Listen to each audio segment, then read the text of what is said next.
दर्शकबिन विगतका दिनहरूमा भुन्टीले आफ्नो श्रीमान भूपेन्द्रलाई धेरै माया गर्ने गर्थिन्।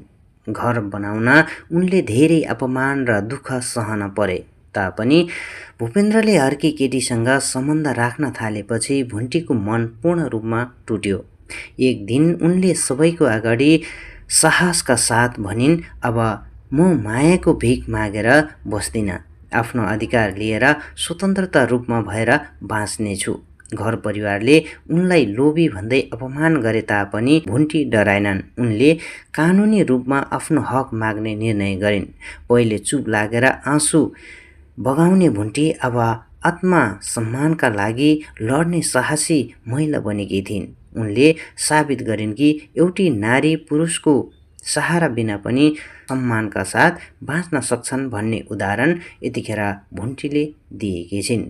हो दर्शकबिन, तपाईहरूलाई भुन्टी सिरियल कस्तो लाग्छ? यदि तपाईहरूलाई पनि भुन्टी सिरियल सम्बन्धी रुचि छन् भने कृपया हाम्रो यस भिडियोलाई लाइक, कमेन्ट, सेयर गरी च्यानलमा नयाँ हुनुहुन्छ भने च्यानललाई पनि सब्सक्राइब गरी हामीसँगै जोडिने भने अवश्य नभुल्नुहोला भन्दै आजको यस भुन्टी सिरियल रिभ्यू भिडियोबाट बिताउन चाहन्छु। तपाईँहरूको बाँकी पल सुखद रहोस्। हस्त, धन्यवाद।